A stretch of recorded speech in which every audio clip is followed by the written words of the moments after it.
I want to talk to you about last week's Grand Prix at Baku. And I know I'm a little bit late, but I've got 2 kids. Cut me some slack. Anywho, after a good little race, really enjoyed it actually. We had 3 people technically battling for the lead, and one of them was Checo Perez. Nuts. But in a nutshell, all the comments after the race and all the topics that were being discussed was about this mini DRS effect on the McLaren. Now, what on earth is it? That's what we're going to try and describe. If you haven't seen it already, obviously you probably have. But in a nutshell, I want to look at the other teams and see what the other teams' rear wings are doing, because there's a lot of focus on one team. Is it legal? Is it illegal? It's legal. It's passing the test at the minute. It's legal at the moment. But we have had some news today on Friday, or whenever I upload this video, of something a little bit different than the McLaren team have done, which we will discuss towards the end of the video. But this is about what the other teams are doing and obviously what McLaren is doing. Now, on screen right now, you'll see a lovely little illustration of the rear wing of the McLaren from GP Blogs. Really useful. Link will be downstairs. But basically, the wing tips under high speed are coming up and technically opening the DRS flap to allow more air through it. So let's have a look at what the other teams are doing, and let's start with the McLaren. Now, what we're going to do is we're going to choose to start finish straight because it's the longest bit on there and they get top speed. So there's a green line for the top of the wing and there's a green line for the bottom of the wing. Now, speed this up a little bit because we're not sitting here to watch the whole start finish straight because it's literally about 30 seconds long. You can see the top of the wing is already flexing down. Now, I've done this for all of the teams, and you can see on the McLaren one, you can see that on the very edges, the wing is starting to open up. But there is a lot of flex on that top plane where the wing is leaning backwards. Otherwise, the other wing is actually quite stable. Now, what I want you to do is on the braking zone now, watch it all flare up. The top wing does flare up, but the main plane, so the bottom plane, doesn't too much.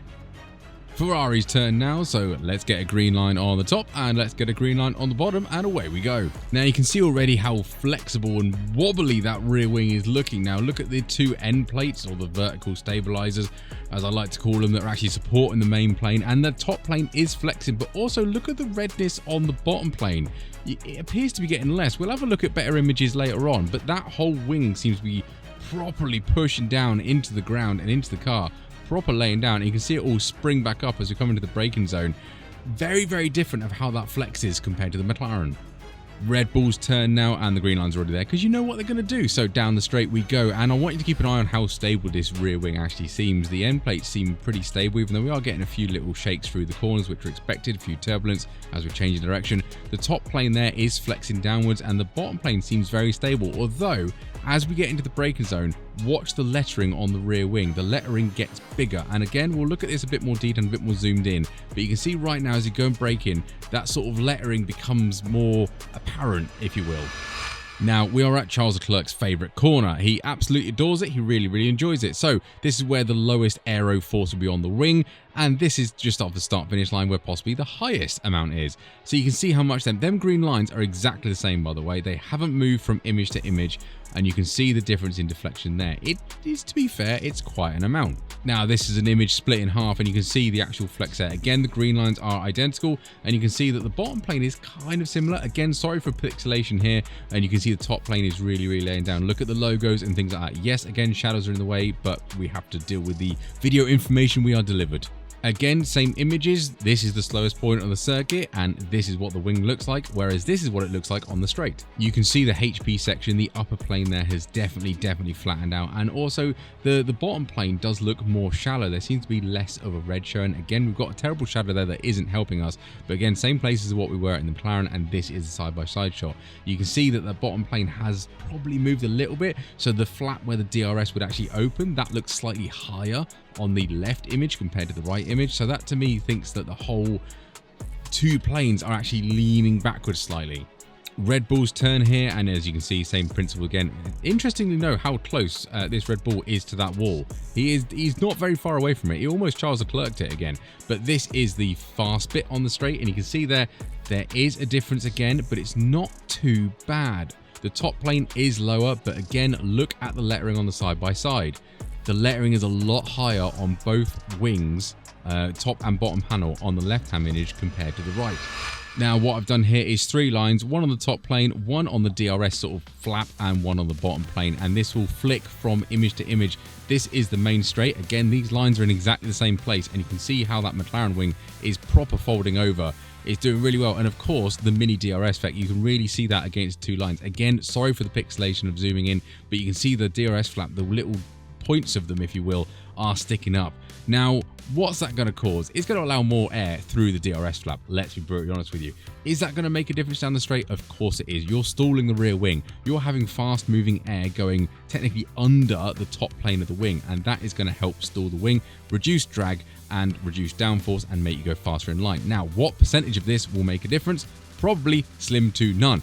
I would imagine it's probably worth 2 or 3 kilometers at best, but it's still 2 or 3 kilometers that the other teams aren't doing. So is that given an advantage? Yes, 100% it is.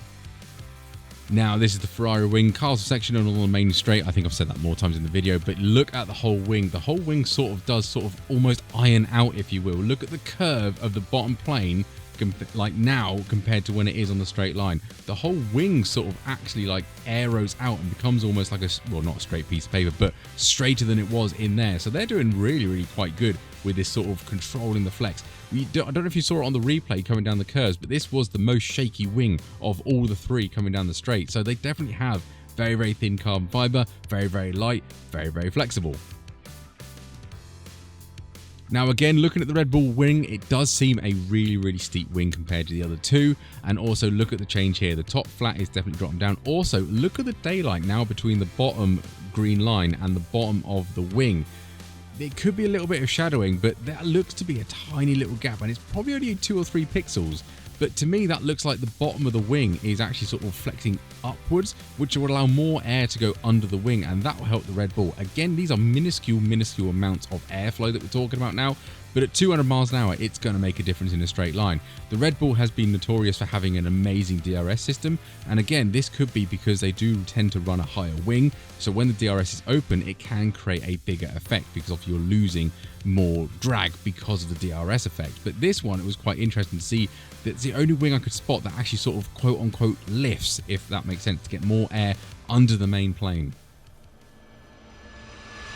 So, conclusion time. This is the bit you want to see. Now, first of all, the McLaren wing is flexing.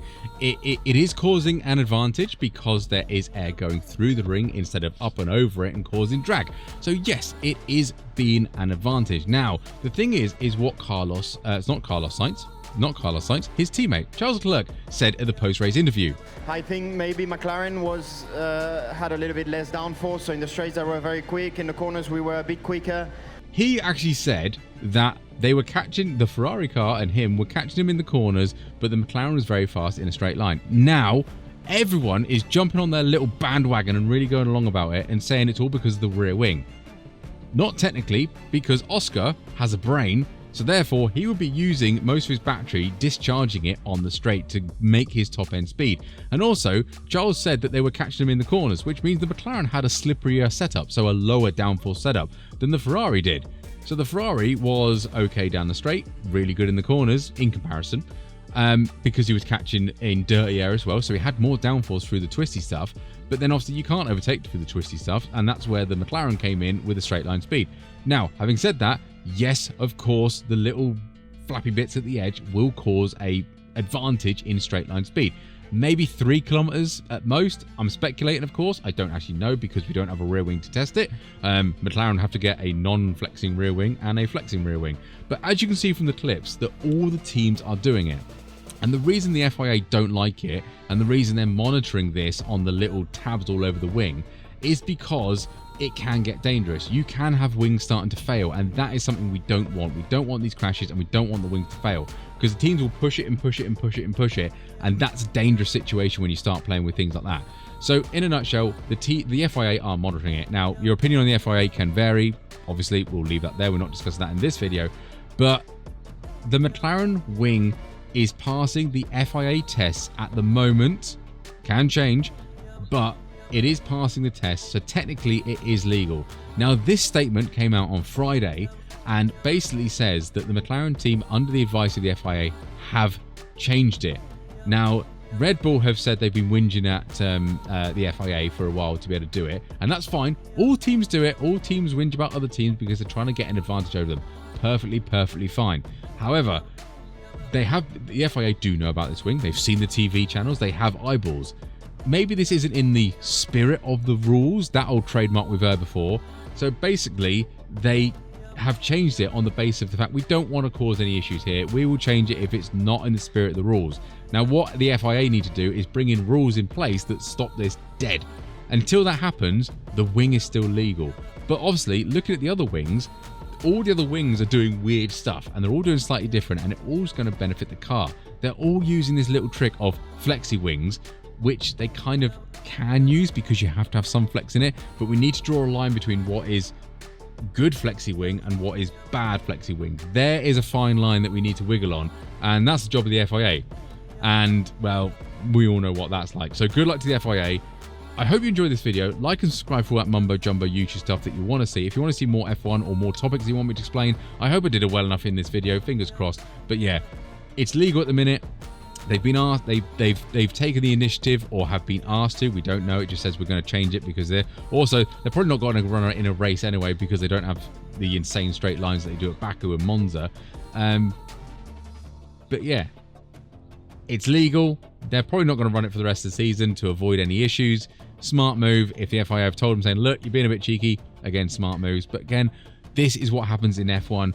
They innovate, and then they got told, no, you can't do that anymore. That's going away. It happens all the time in F1. Blown diffuser, double diffuser, F-duct, DAS. Happens all the time. It's just F1. Keep your knickers in a twist. It is an advantage. It's not that big of an advantage, but it is an advantage. Anyway, hope you enjoyed it. I've already said subscribe. Thanks very much for watching. Catch you on the next one.